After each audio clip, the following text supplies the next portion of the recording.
안녕하세요, 여러분. 오늘은 책 한 권으로 국민연금을 다시 바라보는 시간을 가져보려고 합니다. 바로 국민연금 가치선언이라는 책인데요. 바로 이 책입니다.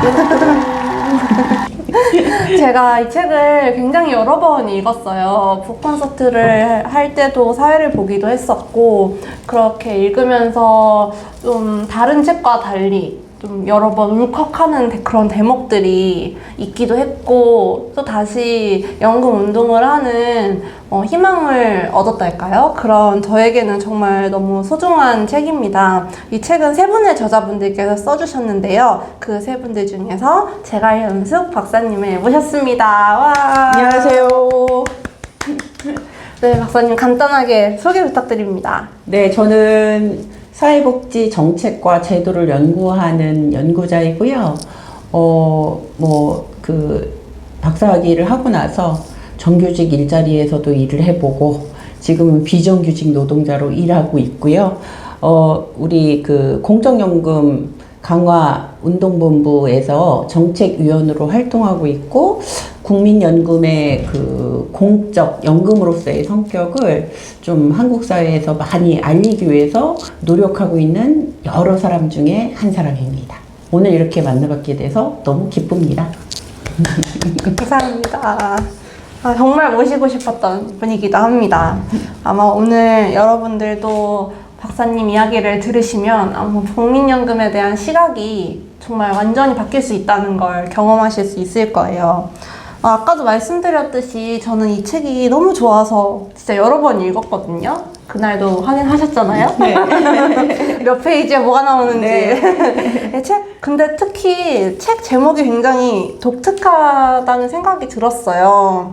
일단 가치선언이라는 말이 들어갔다는 게 보통은 제가 연금 책을 찾아보면 개혁, 위기, 재정 안정, 지속 가능성 이 단어들이 제일 많이 나오더라고요.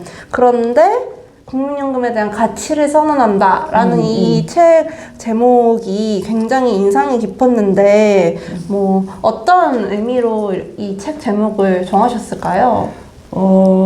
사실 이제 국민연금을 사회에서 이렇게 얘기되는 거를 사람들이 이렇게 듣게 되면 접근하기가 되게 어려운 얘기들을 많이 하죠. 맞아요. 전문가들이 나와가지고 재정이 어떻게 되고 언제 돈이 없어지고 막 공포를 많이 줍니다. 그리고 유튜브를 찾아보시면 아마 어떤 유튜버들은 국민연금 많이 받는 법 막 이런 걸 알려준대요. 그리고 또 한쪽에서는 국민연금 낼수록 손해 이런 얘기를 하기도 하고요. 각자가 선 위치에서 이 국민연금이란 제도를 각자 다 다르게 보고 있는 것 같아요. 근데 이제 이 책을 썼던 이제 세 사람의 저자들이 이제 공유하고 있었던 생각은 뭐냐면, 우리 국민연금은 사실은 우리 사회에 모두에게 필요한 노후 소득을 위한 제도로 굉장히 이제 특별한 가치가 있는 부분이 얘기될 필요가 있겠다.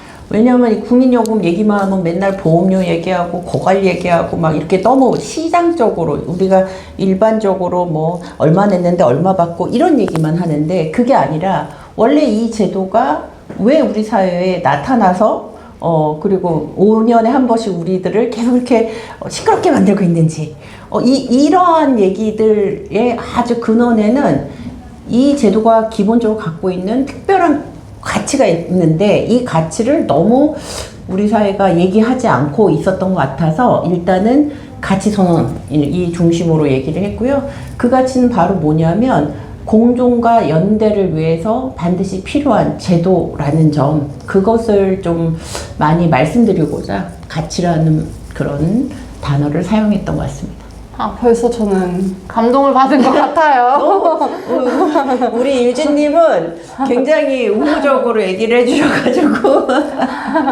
아니에요. 우호적인 게 아니라 정말 책을 읽어보아도 그렇고 제목만 들었을 때도 그 앞에 불안을 넘어 연대와 공존으로라고 써있잖아요. 네. 저는 그 연대라는 가치를 굉장히 중요한 가치로 생각을 하는데, 네. 그걸 이 국민연금이라는 제도가 잘 담고 있다고 생각을 하거든요. 네. 그런데 항상 뭔가 재정 중심으로 시장주의적으로 이야기되는 현실이 너무 안타까웠는데 이건 재정 이야기만이 아니라 우리가 어떤 사회를 만들고 싶은지 또 그 선언에 대해서 그 가치에 대해서 담아주신 책인 것 같아서 또 굉장히 인상이 깊었던 것 같아요.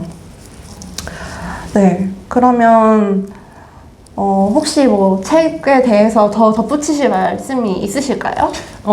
이 책은 작년에 사실 작년 초에 2024년 초반에 이제 출간을 했고요.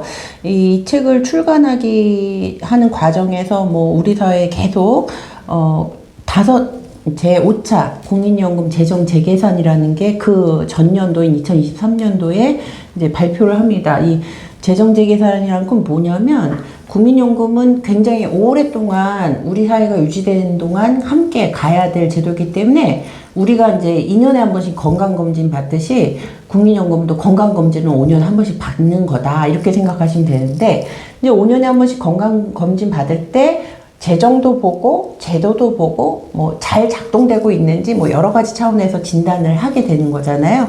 근데 사실 여러 차원에서 이거를 진단하기로 했는데 딱 특정 어떤 부분, 특히 이제 재정 부분 관련해서 우리나라 시민들이 이제 5년에 한 번씩 언제 고갈난데 이 얘기만 계속 너무 듣게 되시는 것 같아서 건강검진은 종합건강검진인데, 우리 그 체내에서 뭐 특별히 나한테 어떤 약한 부위만 막 크게 얘기하는 건 내 종합적인 건강을 살펴보는데 별로 도움이 안 되는 거잖아요.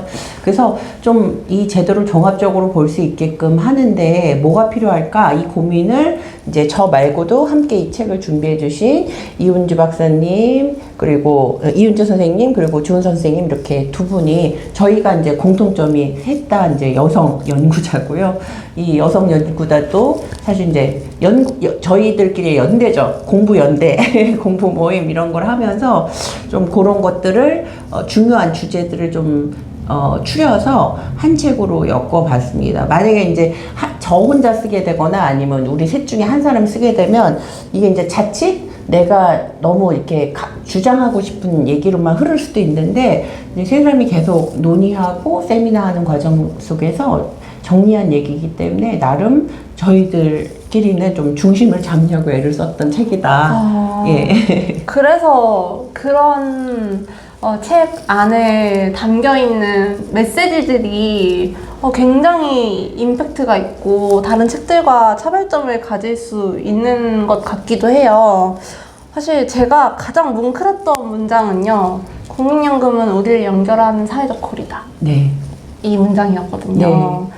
제가 아까도 말씀드렸듯이 저는 국민연금이 한국 복지국가를 만들어 나가는데 정말 중요한 제도라고 생각을 하고 세대 내 연대, 세대 간 연대 이 모두를 가지고 있는 제도가 정말 복지국가의 가치를 담은 제도다 이런 생각을 가지고 있어서 더 이 국민연금 가치선언이라는 책 안에 들어있었던 많은 문장들 그리고 특히 우리가 그동안 다른 책에서는 다루지 않는 뭐 사각지대 문제라든지 그런 보장받지 못하는 사람들의 이야기 이런 이야기들까지도 포함되고 있는 것이 좀 참 좋았던 것 같습니다.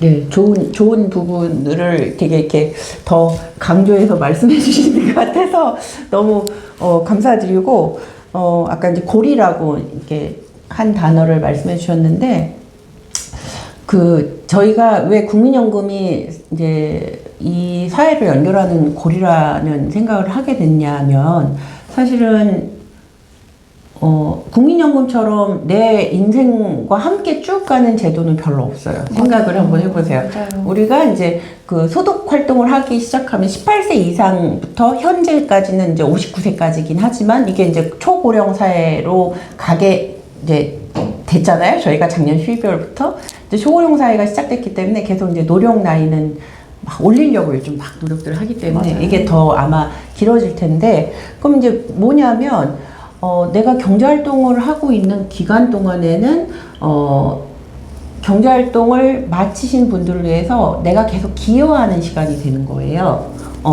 근데 저도 사실은 그랬던 것 같아요. 이제 이 젊은 시절에는 사실은 월급도 조금이고 벌이도 변변치 않고 나이가 들면 뭐 근데 좋아지면 좋겠지만 안 좋아질 수도 있고 뭐 좋아진 사람도 있고 이것도 뭐 다양하긴 합니다만 근데 더 이제 젊을 때는 이게 벌이가 변변치 않아서 뭐 사회보험료가 됐든 조세가 됐든 부담스럽기만 하거든요. 사실 굉장히 부담스럽고 싫어요. 근데 가만 보니까 그렇게 이제 만약에 국가가 강제적으로 그런 기여를 각자의 능력에 따른 기여를 좀 이렇게 분담을 시켜서 그 기여금을 모아서 제대로 운영하지 않는다면 결국 어떻게 되냐면 제가 노인이 됐을 때 내가 노후를 위해서 악착같이 뭔가 뭐 투자를 하고 뭘 준비를 하지 않는 이상은 사실 별다른 대책이 없어요.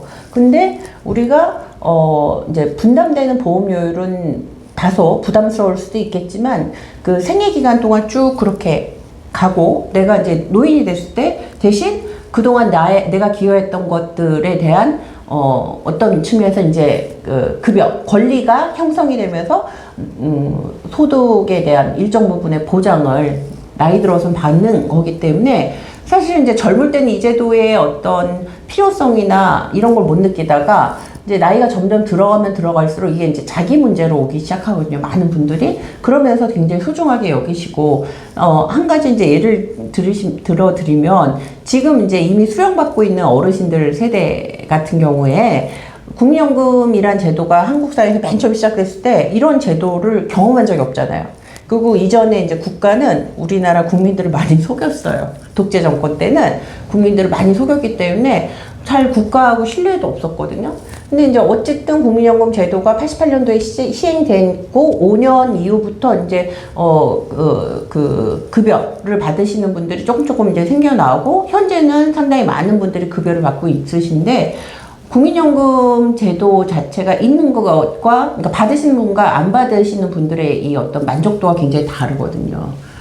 그리고 그 당시에는 기여했던 기간이나 이 제도가 너무 짧아서 보장성 혜택이 너무 낮았기 때문에 사실 이제 많은 어떤 기대가 없을지 모르겠지만 이게 점점 후세대로 갈수록 이 제도가 성숙되고 있고 우리가 기여하는 기간도 길기 때문에 이제 보장성 자체가 지금보다는 훨씬 더 이제 좋아져야 된다. 그런 생각을 하고 있어요. 그래서 각자의 책임으로 뒀을 때는 이게 감당을 하지 못할 노후가 사회가 약속을 해서 내 이제 생애 기간 동안에 내가 맡은 역할이 기여하는 기간 동안에 그 역할이 마감이 되면 내가 이제 보장을 받을 기간이 열리는 순간부터는 보장을 받고 이게 결국은 사회가 그 신뢰를 갖고 약속을 해서 쭉 가는 거거든요. 그럼 보이지 않게 다 우리가 연결이 돼 있는 거예요. 그러니까 내가 지금의 노인 세대를 위해서 그리고 내가 노인이 됐을 때는 또 이후에 나 같은 후세대들이 또 나를 위해서 이렇게 서로 연결해주는 이게 굉장히 저는 인간적인 제도라고 생각해요. 만약에 이게 없으면 우리가 내 능력이나 가족에게 절대적으로 의지해야 되는데 사실 지금은 그런 시대가 아니기 때문에 맞아요. 네네. 그래서 고리, 너와 나의 연결고리. 그 랩도 있지 않나요? 네네, 너와 네. 나의 연결고리. 아주 그 랩 들었을 때 그래 연금 같아 이런 생각을 했습니다. BGM으로 깔아야 될 것 같은데. 저 너무 공감이 되는 게 저는 사실 택시를 타면 택시 기사님들한테 꼭 말을 걸거든요. 근데 이제 어떤 기사님한테 그때 연금 개혁이 한참 이슈가 막 되던 때였어요. 근데 맞아요. 이제 라디오에서 연금 얘기가 나오는 거예요. 그래서 이때다 싶어가지고 기사님 혹시 국민연금 받으세요? 이렇게 여쭤봤어요. 그랬더니 받으신다는 거예요. 그리고 심지어 170만 원을 받으신대요. 그런데 택시도 하시고? 네. 오. 그래서 택시까지 하니까 너무 좋다고. 아들들이나 뭐 자식들한테 손 벌릴 일도 없고 자기 저축도 할 수 있고 내가 이미 이제 수령을 하고 계시니까 65세가 넘었다는 그쵸. 거잖아요. 근데 내가 일을 하면 뭐 얼마나 더 하겠냐. 근데 국민연금이 계속 나오니까 지금 버는 돈에서 저축도 하고 이제 미래 준비를 할 수 있어서 너무 좋다고 국민연금 꼭 가입하라고 저한테 말씀을 하시는 거예요. 그래서 제가 너무 기뻤어요. 너무 기뻤고 그런 이야기를 더 많이 들었으면 좋겠다. 그러면서 그분이 아쉬워하셨던 게 잠깐 휴직하셨던 기간이 있었대요. 그런데 친구분은 그 기간 동안에 또 회사를 다니신 거예요. 그래서 그 차이가 나서. 네, 그래서 200만 원까지도 받을 수 있었는데 너무 아깝다고 그렇게 말씀을 하시는 걸 보고 이제 정말 국민연금으로 효능감을 느끼는 사람들이 그쵸. 네, 더 많아지기 시작했구나. 이걸 되게 확실하게 경험했던 맞아요. 그런 시간이었었던 네. 것 같아요. 그래서 저는 이게 사실 우리가 내가 내는 돈이라고 생각을 하고 마치 내가 내는 돈은 어디다가 쌓아놓는다고 생각들을 많이 하잖아요. 근데 그게 아니라 내 미래를 당연히 보장을 받을 어떤 권리를 획득하는 것이기도 하지만 지금의 노인분들을 부양하는데 내가 혼자 우리 엄마 아빠를 책임지는 것이 아니라 이제 공동체가 함께 부담을 한다는 측면에서 정말 이것보다 좋은 제도가 있을 수가 있을까? 저는 그걸 널리 알리고 싶어서 또 이걸 하는 거거든요. 네, 훌륭하십니다. 네, 감사합니다. 그래서 저는 그 연결고리라는 말씀이 진짜 너무 와닿고 또 앞으로 그걸 느끼는 사람들이 정말 더 많아졌으면 하는 바람이 있어요. 근데 이제 청년 세대 얘기로 넘어가 보면요. 저는 정말 마음이 너무 아픈데요. 청년 세대는 진짜로 우린 못 받을 거야. 이런 말을 너무 많이 합니다. 심지어는 되게 분노하고 냉소적인 경우가 진짜 많은 것 같아요.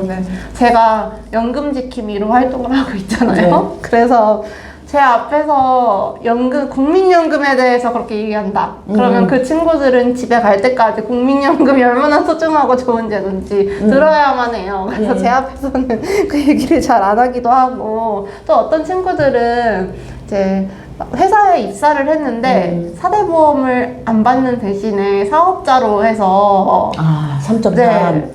그 3.3의 유혹을 느끼고 저한테 연락이 오는 친구들이 있어요. 회사에서 이런 제안을 했는데 신고해야죠. 어떻게 하는 게 좋냐, 국민연금 회사랑 반반 내는 게 좋냐, 어떻게 하는 게 좋냐 해서 무조건 사대보험 가입해달라고 해라 이렇게 조언을 해줄 때도 있거든요.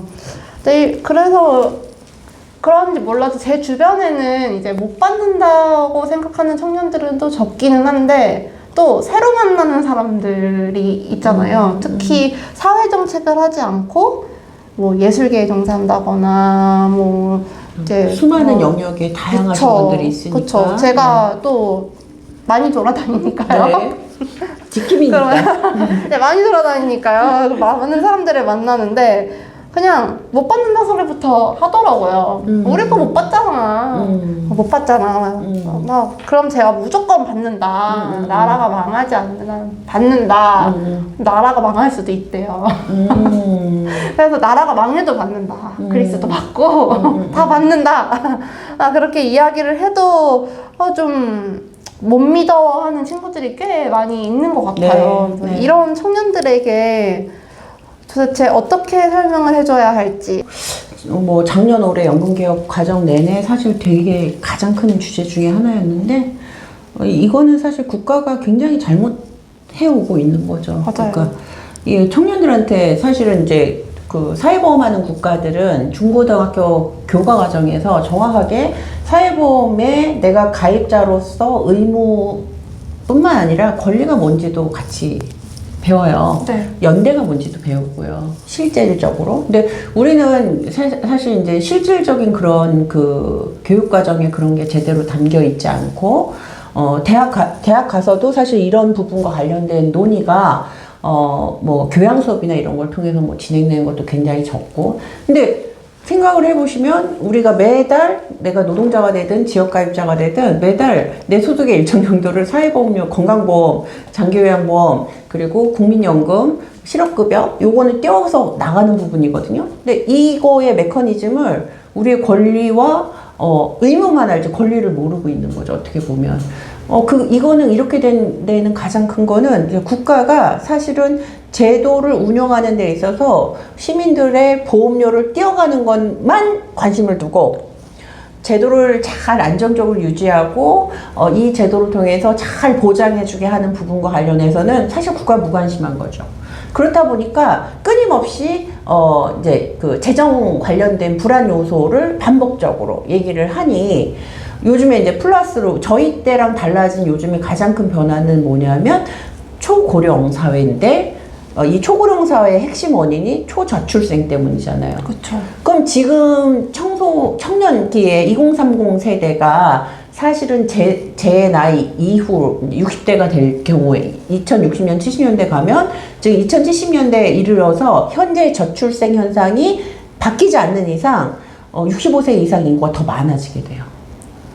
그럼 지금 20대 세대들이 노인 세대 때 그 문제에 직면하게 됩니다. 그러니까 이 얘기를 안 해요. 이 얘기를 안 하고 국가는 지금 계속 문제 얘기하냐면 국민연금 불안해 이 얘기만 하는 거예요. 그쵸. 그럼 청년들이 그래? 불안해? 그럼 이 제도를 신뢰하지 말고 그냥 우리 다 시장 가서 각자 능력에 맞는 보험을 들까? 이걸 해버리면 시장에서 각자에게 능력에 맞는 보험을 드는 게 되게 합리적으로 보여요. 어떤 사람들 눈에는. 근데 생각을 해보세요. 내가 일생을 살아가면서 그 보험을 유지하기 위해서는 내 직업도 굉장히 안정적이어야 되고 내 소득도 굉장히 안정적이어야 돼요. 어떤 위험도 오면 안 돼. 그게 안 되기 때문에 여러분 사연금에 가입한 사람의 90% 이상이 깹니다. 그렇죠. 그게 이제까지의 우리가 경험적으로 가져온 거고 그런 면에서 국민연금은 강제성을 어쨌든 쥐고 국가가 운영을 해요. 그런 면에서 이 국민연금을 중심으로 해서 내가 노인이 됐을 때 적어도 저희가 연금행동에서 예전에는 적정 얘기를 했는데 지금 적정 얘기도 못해요. 최소한 우리는 빈곤해지지 말아야 되는 거 아니냐. 최소한.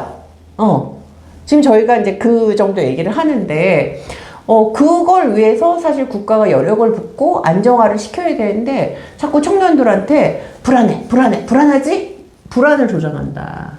이런 생각이 들어서 이분은 철저하게 이제 국가의 잘못이라는 말씀을 드리고 싶고 또 하나 중요하게 말씀드리고 싶은 건 제가 청년일 때도 굉장히 불안했던 것 같아요, 삶이. 지금 뭐 가끔 막 세대 비교를 막 할 때 뭐 5060은 무슨 꿀 빨고 안정적이었던 것 같잖아요. 저 20대 때 우리나라 IMF 맞았어요, 여러분들. 그렇죠. 네. IMF 딱 맞았고 그래서 이제 취업하러 해야 될 시점에 일자리가 안 나오고 이랬던 시기가 있었거든요. 그런데 그 상황들이 어쨌든 이제 대다수 사람들이 많이 희생을 했고, 그 희생은 사실 잘 기록되지 않고, 오늘날 이제 우리나라가 굉장히 노동시장의 유연성이 높아졌다, 이런 얘기를 하잖아요. 그러면서 우리 청년들에게 이 영향이 미친 건 뭐냐면, 우리가 이제 정규직을 처음부터 기대를 안 하잖아요, 어떤 면에서는. 그쵸. 그게 바로 노동시장 유연화의 결과거든요. 그러니까 저도 20대 때 굉장히 삶이 불안하고, 막 어디 기댈 데가 없는 거예요. 저도 저희 부모님이 막 이렇게 금수저, 은수저 이런 수저 아니시고 제가 그런 수저가 아니었고 저도 흙수저 중에 하나였기 때문에 기댈 데가 없는 사람이 얼마나 매일매일이 불안한가를 잘 느끼고 지금도 느끼고 있어요. 그러면서 지금 청년들이 기댈 데가 많이 없다. 그 기댈 데 없음을 그런데 굉장히 이상한 정치인들이 그 심리를 가져다가 잘못된 미움을 심어주고 있는 것 같아요. 제가 볼 때는 이 청년들의 불안한 이 모든 상황의 근원은 사실 그 기성세대들이 세대 문제로 접근할 게 아니라 이건 세대가 잘못한 게 아니고요. 자본주의 체제의 문제인 거죠. 우리나라 노동시장이 IMF 이후에 유연화되면서 노동자들의 노동 안정성이나 임금 안정성이나 고용 안정성 이런 것들이 국가가 법으로 확 풀어버렸어요. 왜냐하면 그걸 확 풀었을 때 자본은 투자의 가치가 높다고 해서 그렇게 기업들이 운영하는 것 자체를 굉장히 일반화시켰고 그 경향이 저희가 위기가 딱 극복되고 나면 돌아갈 줄 알았는데 한 번도 돌아간 적이 없어요. 왜냐하면 여러 자본의 입장에서는 그렇게 노동을 유연하게 자본의 뜻대로 사용할 수 있는 게 너무 좋잖아요. 이거를 백도를 할 이유가 없는 거예요. 자본 입장에서. 그리고 우리나라 정치는 그거를 지탱해 오다 보니 불안도가 더 심해진 거죠. 이 불안도가 심해지니까 사실은 이제 내가 은수저니 금수저니 뭐 다이아몬드 수저니 이런 수저를 물고 태어나지 않는 이상은 점점 모든 걸 내가 다 책임지고 해야 되는 상황이 되는 거잖아요. 그렇기 때문에 저는 더 청년분들에게 더 이제 어떤 얘기를 하고 싶냐면 각자의 책임지는 이 짐으로부터 우리가 좀 이 짐을 내려놓자. 이 짐을 내려놓는 순간 우리가 연애도 할 수 있고 사랑도 할 수 있고 애도 한번 낳아볼까? 한번 계획도 세워볼 수 있지 않을까? 그럼 이 짐을 내려놓는 건 누가 할 수 있는 거냐? 그게 바로 사회와 국가가 해야 되는 거고, 적어도 청년들이, 나 우리 엄마 아빠가 이렇게 나 대학까지 보내주셨는데, 우리 엄마 아빠 곧 은퇴하시는데, 나는 아직 취업도 안 됐고, 엄마 아빠 노후는 어떻게 해야 되지? 이 걱정까지 올라가면 깝깝하잖아요. 그러니까, 엄마 아빠 은퇴 이후의 삶은 우리 사회가 국민연금을 통해서 책임지게끔 하고 청년들은 청년들대로 자기가 여러 가지 경험을 하고 그리고 국가와 사회는 일자리를 줘야죠. 좋은 일자리를 줘야죠. 일자리를 너무 안 주는 게 문제거든요. 그러니까 이거는 기성세대들의 문제가 아니라 그런 문제이고 우리가 사실은 집안에서는 가족 관계 안에서는 부모 자식 관계인데 사회로 보면 자꾸 청년과 기성세대들을 갈등하게 만들거든요. 이건 왜곡이라는 거죠. 그래서 내 등에 있는 짐을 내려놓는 되게 좋은 방식이 바로 이제 사회복지 제도이고 이 사회복지 제도 중에 국민연금은 나의 노후뿐만 아니라 우리 부모의 노후까지도 이 제도를 통해 해결될 수 있는 거기 때문에 막 억울해하면서 볼 게 아니라 한번 이렇게 저렇게 들리는 소리를 딱 떼어놓고 제도 자체로 한번 바라보시면 이거 날 좀 가볍게 해줄 수 있는 제도일 수 있겠구나 그런 생각이 들지 않을까 이런 생각이 듭니다. 그러면 다음으로는 이제 박사님이 쓰신 표현 중에 연금은 민주주의의 거울이다 라는 말이 있었어요. 좀 철학적인 말처럼 네. 들리기도 했거든요. 네. 지금까지도 철학적으로도 설명해 주시고 사례를 들어주시기도 했지만 좀 더 구체적으로 말씀을 해주실 수 있으실까요? 사실은 우리가 그냥 예를 들면 일반 사보험에 연금을 계약을 하게 되면 그건 철저하게 뭐 기준이냐면 내 소득이 어느 정도 수준이냐 딱 그거 기준이거든요. 네. 그래서 요즘에 이제 국민연금도 자꾸 이렇게 이런 식으로 사보험처럼 얘기를 해서 제가 막 그 부분에 제가 많이 화가 나는데 얼마 내고 얼마 받는다. 요거 많이 들으셨잖아요. 얼마 내고 얼마 받는다는 전형적인 사보험 방식이에요. 국민연금은 얼마 내고 얼마 받는다 이렇게 단순하게 계산이 하기 굉장히 어렵습니다. 언제 죽을지 알고요. 언제 죽는 것도 문제이기도 하고요. 국민연금 왜 그렇게 계산하기 힘드냐면 사보험은 철저하게 낸 거 대비 받습니다. 근데 국민연금은 여러분들 계층 내에도 우리 이제 내는 사람들 사이에도 고소득자, 중간소득자 그리고 중간소득자 아래에 있는 저소득자가 있잖아요. 근데 국민연금은 저소득자에게 더 많은 혜택이 돌아가게끔 이렇게 재분배를 해요. 계층 간 재분배를 해요. 그리고 저희가 맨 처음에 연금제도를 88년도에 시작할 때는 기대 연령이 70대 중반 정도였는데 지금 기대 연령이 80대 중반까지 늘어났잖아요. 그래서 중간중간 제도 개혁도 하지만 사실은 이게 만약에 사보험이라면 그렇게 기대 연령이 늘게 되면요 바로 보험료를 느는 만큼 막 올려요. 근데 우리 국민연금은 물론 이제 여러 가지 제도 조정을 하지만 막 올리지 않고 뭘 하냐면 이게 부가 방식이라고 얘기를 해서 세대 간 연대 측면에서 우리가 기대 연령이 증가되는 일정 정도 부분을 후세대들이 기여해주는 목하고 이게 합산이 됩니다. 그렇기 때문에 사실은 이게 어디까지가 내가 낸 목이고 어디까지가 세대 계층별 뭐고 어디가 후세대한테 온 거고 이거를 딱 나눠서 이렇게 막 개별 다 물론 나중에 수고를 받을 때는 계산해서 나오지만 뭐 평균 뭐 어떻게 되고 이렇게 쉽게 얘기하기가 어려워요. 즉 이게 뭐냐면 여러 가지 원리가 막 다 들어있는 거거든요. 그럼 왜 이런 원리를 넣느냐? 우리 사회를 살고 있는 모든 사람이 이 제도에 들어와 있기 때문이에요. 그리고 바로 보편주의 원칙이라는 거거든요. 그러니까 모두에게 모든 권리를 주는 거거든요. 그러니까 내가 기여할 때는 기여의 책임이 있지만 내가 급여를 받을 때는 그 권리가 딱 보장이 되는 거예요. 그렇기 때문에 그런 면에서 소득이 낮은 사람부터 소득이 높은 사람들까지 한 제도 안에 묶어서 잘 운영을 하는데, 예를 들면 여러분 건강보험 제도 같은 경우도 건강보험에서 보험료를 많이 낸 고소득자라고 해서 병원이나 의원에 가서 이 사람이 더 비싼 급여를 받지 않아요. 똑같이 급여를 받아요. 우리는 똑같은 치료를 받거든요. 연금 같은 경우도 보험료는 차등적으로 내지만, 능력에 따라 차등적으로 내지만, 저희가 뭘 약속한 거냐면 당신의 생애소득의 40%, 이건 이제 요번에 개혁해서 43%가 됐잖아요. 43%까지는 우리가 요걸 통해서 보장을 해드릴게요. 이 약속을 한 거예요. 근데 소득이 낮으신 분일수록 사실 보험료 총액은 고소득자보다 낮겠죠. 하지만 약속에서는 그거를 지키기 위해서 우리가 다 같이 연대를 하는 거예요. 연대를 하고 세대 내, 세대 간, 계층 간 이런 연대를 하는 거거든요.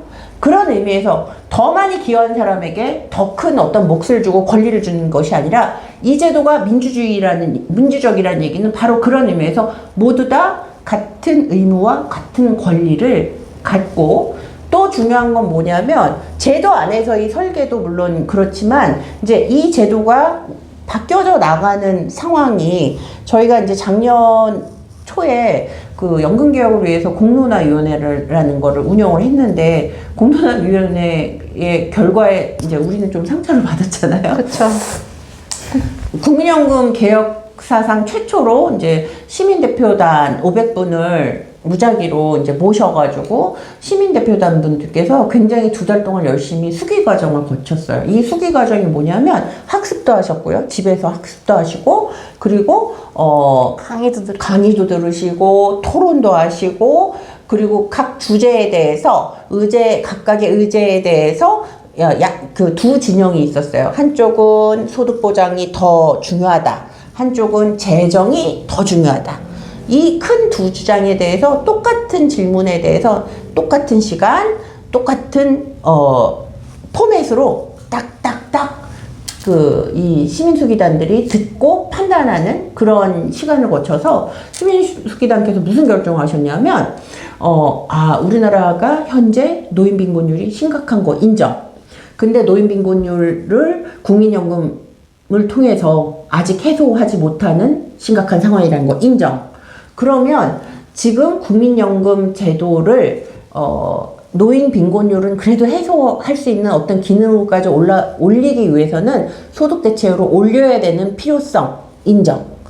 그래서 그럼 소득 대체율을 또 올리기 위해서는 보험료율도 같이 올라가야 되니까 여기까지. 그래서 소득 대체율을 40에서 50까지 올리고 보험료율 9%였던 걸 13%까지 올리자는 거에 다수가 합의를 해주셨거든요. 근데 이제 작년에 정부 여당이 이 결론을 수긍하지 않고 이 결론을 뒤집어 엎고 9월에 가서 이제 정부안이 따로 나오고, 정부안은 뭐만 받았냐면 13% 보험료 인상만 받고 나머지는 사실 무시했잖아요. 그렇죠. 완전 무시했죠. 네. 그리고 올해 와서 우리 사실 계엄령 이후에 대통령 직무정지 상태였고, 그리고 총리도 날렸어요. 총리도 이제 그때 탄핵 소추했던 상태라서 직무대행이라는 최상목 직무대행이 우리 사실은 이제 시민대표단이 결정하는 건 더 내고 더 받자인데, 최상목이라는 자가 2월에 갑자기 더 내고 덜 받자 이 얘기를 하기 시작하더니 연금 개혁이 갑자기 그 사람들은 사실 내란 공범들이거든요. 그리고 이 계엄령을 정지시킬 때 국민의힘은 국회에 들어오지 않았잖아요. 그렇죠. 근데 이 세력들이 남은 정부안을 중심으로 해가지고 민주당과 함께 개혁을 해서 개혁이 됐잖아요. 근데 전 이 과정에 굉장히 민주주의 절차가 너무 심각하게 상처받은 거에 대해서 조금 가슴 아프게 생각하고, 그러니까 작년에 시민대표단의 그런 정책 결정 과정에 참여시키는 굉장히 위대한 어떤 역사적 경험을 했는데, 이런 그리고 이제 그런 판단들 자체에 대해서도 이 정보의 비대칭성이 좀 제거되면 충분히 우리 시민들도 이 제도가 복잡하고 어려우니까 맨날 전문가들만 떠들었잖아요. 전문가들만 떠들고 이럴 게 아니라 가입자, 당사자들이 직접 이 제도를 수기민주주의라는 과정을 통해서는 충분히 정보의 비대칭성 극복이 가능하거든요. 그런 의미에서 굉장히 유의미했는데 이 유의미한 결론적으로는 개혁에 아주 부분적인 영향만 미친 것 같아서 한계는 느끼지만 이후에 또 우리 시민들의 힘이 있기 때문에 가입자 중심, 가입자에 의해서 가입자를 위한 그런 연금 개혁으로 이어갈 수 있는 어떤 기반은 저는 만들어졌다고 생각을 해요. 그런 면에서 제도 내적으로 갖고 있는 거 그리고 정책 결정 과정에서의 부분 모두 다 이제 민주주의가 굉장히 중요하다. 그리고 민주주의가 마지막으로 중요한 가장 큰 이유는 결국 재정의 상당 부분을 우리 이제 시민들, 가입자들이 책임져야 되잖아요. 그러면 당사자로서 그 부분에 대해서 충분히 이해하고 결정을 내려야 된다. 그런 부분에 있어서도 굉장히 민주주의는 중요하다. 이런 의미에서 제가 그런 것들을 언급했던 것 같습니다. 마치 예견한 듯한 내용을 책에다가 써주신 거나 다름이 없는 것 같은데 저도 공론화 과정에서 그 결과가 나왔을 때 시민들의 결과가 나왔을 때 정말 벅차올랐었어요. 맞아요. 우리 그때 다 같이 너무 벅차올랐었어요. 진짜 사실 예상 못했잖아요. 맞아요. 예상 못했는데 시민들이 이 필요성을 알아주는구나. 그리고 우리가 논의하면 서로 공동체가 함께할 수 있고 연대할 수 맞아요. 있다는 이걸 맞아요. 우리가 해낼 수 있구나. 이런 경험을 한 굉장히 소중한 그 경험이었는데 정말 그걸 정부가 한순간에 무너뜨려 버릴 때 그 윤석열이 대국민 담화를 함으로써 그냥 뒤집어 버릴 때 갑자기 세대 갈등 문제가 되고 맞아요. 갑자기 무슨 그러면서 세대 갈등을 가지고 나온 거죠. 자동 안정화 장치라고 하는 말도 안 되는 우리가 논의를 해본 적도 없는 그런 제도를 언급을 했을 때 정말 이것이야말로 민주주의의 위기 아닌가라는 생각이 들었고 또 정말 사상 초유의 사태였던 계엄령이라고 하는 것을 보면서 아무리 여당이라고 하더라도 우리나라는 어떤 헌정질서라고 하는 게 작동을 하는 국가여야 하는데 그걸 무시하고 어떻게 이럴 수 있나. 저는 근데 또 역사적으로 보면 국민의힘이 이렇게 민주주의를 잘 지키지 않은 정당이었던 것 같아요.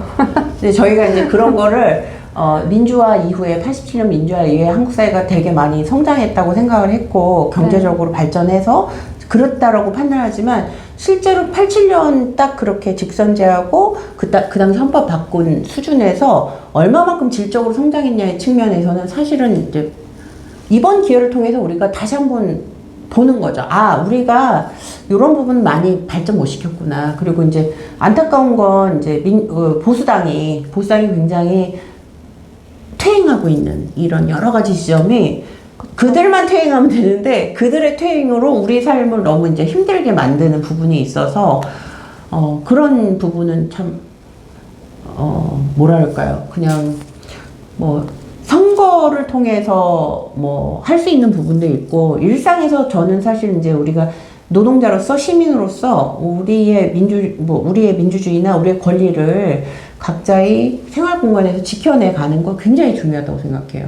그러니까 제가 관련해서 청년들에게도 이제 그 얘기를 좀 이렇게 우리 학생들 만나고 그럴 때마다 간곡하게 드리는 말씀이 뭐냐면 극우 청년들이 보였잖아요, 작년. 네, 보였죠. 그 국면에서. 네. 그리고 저희 연금 이 개혁 과정에서도 여러분들 이전에 다른 정책 안에서는 그런 청년들의 모임이 없었는데 극우 청년 단체가 생겼어요. 이 연금 관련해서는. 되게 특이한 양상이라고 생각을 했고.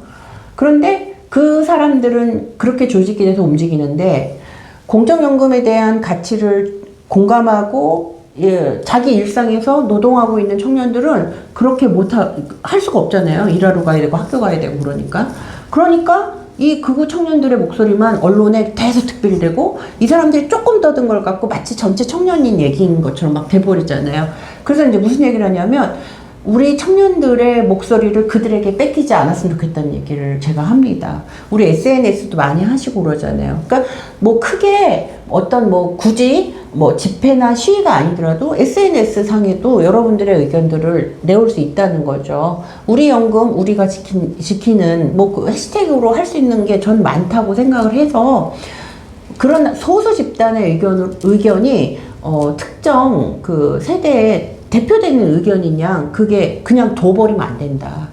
동의하지 않는다 이 정도 표현해 주는 것도 저는 굉장히 중요하다고 생각해서 우리 청년들의 몫을 스스로 좀 그런 부분은 정치적 목소리 꼭 지켜냈으면 좋겠다는 생각이 들어요. 그리고 이제 학교나 저는 이제 노동 현장에서도 사실은 이제 우리나라는 노조 조직률도 조금 낮고 그러면서 이제 내 일터에서 이러한 삶과 관련된 부분에 대한 교육이나 이런 게 되게 낮잖아요.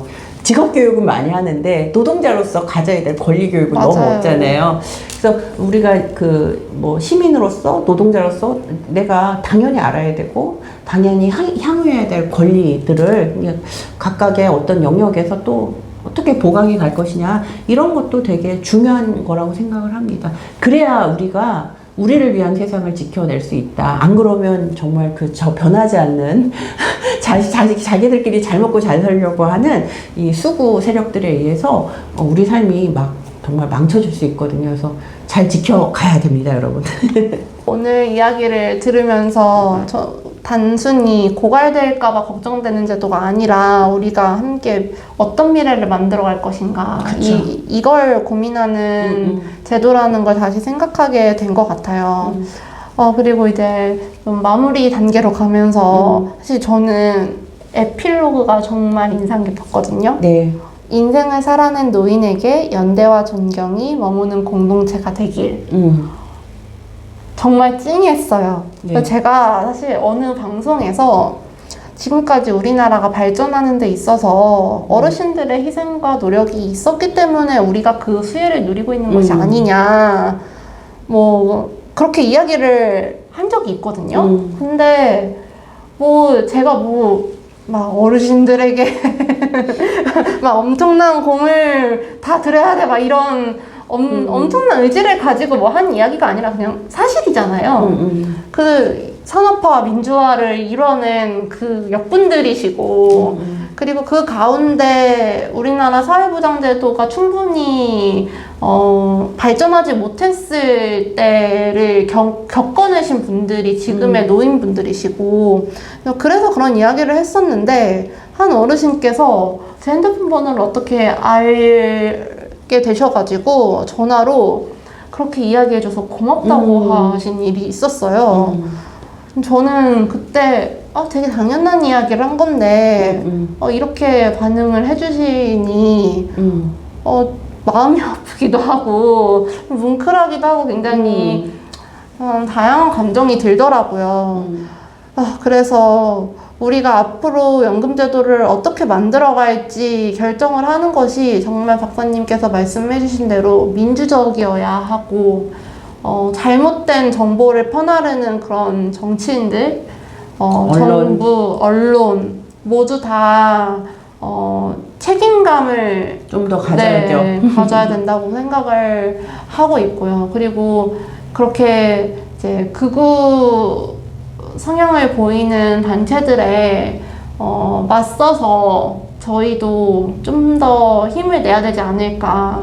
그래서 알리기 위해서 그리고 국민연금이 얼마만큼 이제 연대를 통해서 우리의 삶을, 우리의 노후를 풍성하게 할 수 있는지 노력을 해야겠다는 생각이 들기도 한 것 같아요. 네, 박사님 마지막으로 하고 싶으신 이야기 있으실까요? 네, 그 에필로그 쓸 때 그게 진짜 진심이었는데요. 그러니까 그런 게 생기는 것 같아요. 한 사람이 태어나서 저도 막 10대 때, 20대 때 막 너무 힘들고 고단할 때 죽고 싶다는 생각도 막 들고 그럴 때가 있잖아요. 근데 네. 그런 생각이 든다고 해서 뭐 그렇게 행동을 하진 않죠. 바로.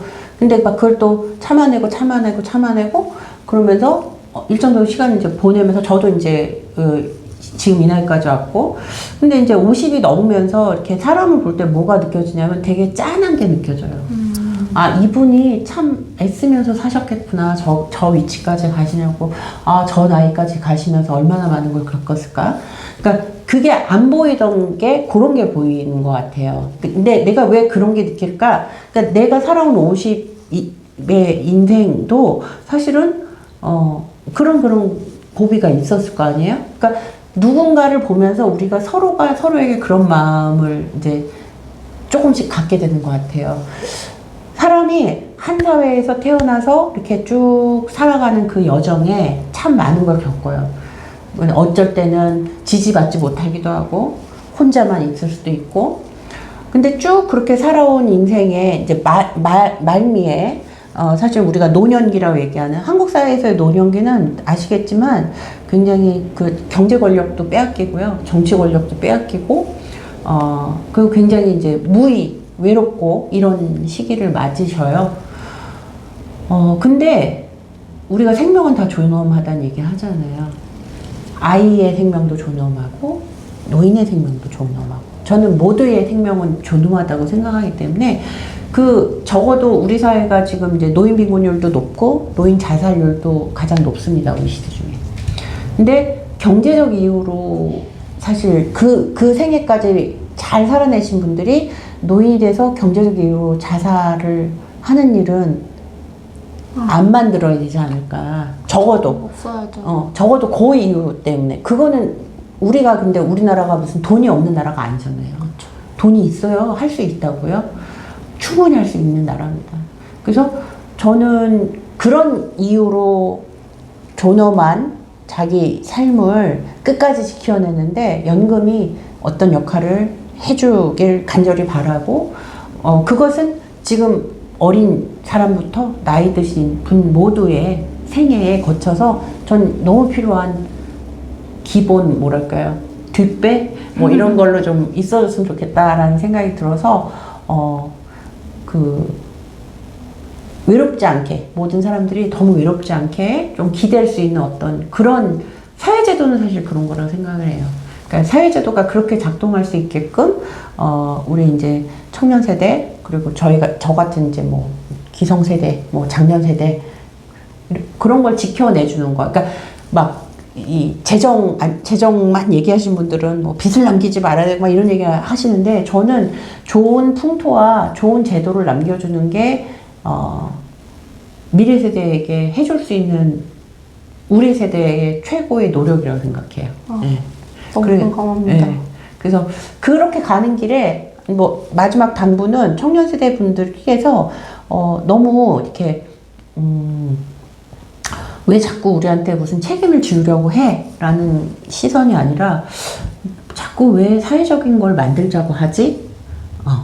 그거에 의문을 한번 가지시고, 이런 책도 있으니까 책도 한번 읽어주시고, 좀 호기심을 많이 가지시고 다가와 주셨으면 좋겠다. 감사합니다. 네, 감사합니다.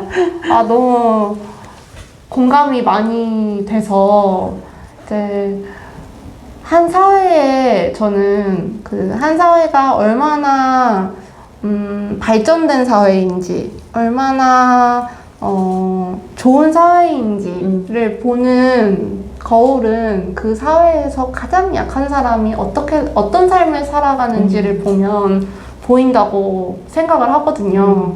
같은 맥락에서 사람한테도 그런 이야기를 하잖아요. 그 사람의 진짜 모습을 보려면 아랫사람한테 어떻게 대하는지를 봐라.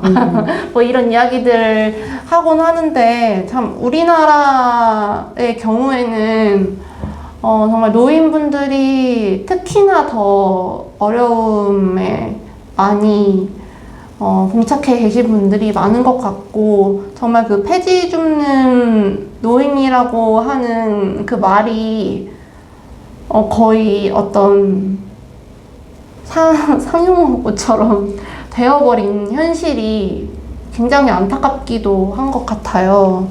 그래서 저는 이 영상을 보신 여러분들께서 이 순간이 바로 연금개혁의 시작이고 또 여러분이 연금으로서 우리 사회에 연대 메시지를 보낼 수 있는 그 시작이 되길 바랍니다. 그리고 재정 안정이라고 하는 말을 굉장히 많이 들으실 거예요. 그러니까 재정이 안정되는 것 물론 중요하죠.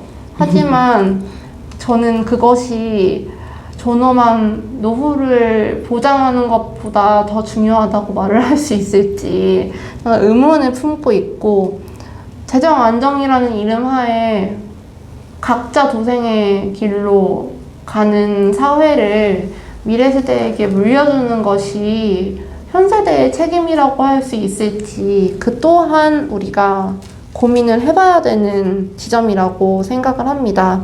그래서 우리가 사실 저도 마찬가지예요. 저도 연금 지킴이 일을 하고 있으니까 제가 지금 직장을 다니지 않지만 지역가입자로 그래도 연금을 내고 있거든요. 그래서 저희 엄마가 제가 고민을 할 때 너 연금 지킴이라면서 지역가입자 해야지 그렇게 단호하게 말씀을 해주셔가지고 낼 수밖에 없었어요. 근데 사실 저한테 좋은 일이죠. 가입을 한다는 것 자체가. 그래서 이제 여러분들도 노후는 그냥 내가 알아서 하는 거다 이런 생각보다는 참여하고 또 관심을 가지고 지켜보고 감시하고 정치인들이 이상한 소리를 하면 쓴소리도 좀 해주시고 이러면서 우리 함께 정말 불안을 넘어서 연대와 공존으로 나아가는 연금제도를 만들어갔으면 좋겠습니다. 좋겠습니다. 네. 오늘 바쁘신 와중에도 출연해주신 제가 연습 박사님께 다시 한번 감사 말씀 드리고요. 네. 불안을 넘어 연대와 공존으로 연대와 공존으로. 다음 시간에 찾아뵙도록 하겠습니다. 감사합니다. 감사합니다.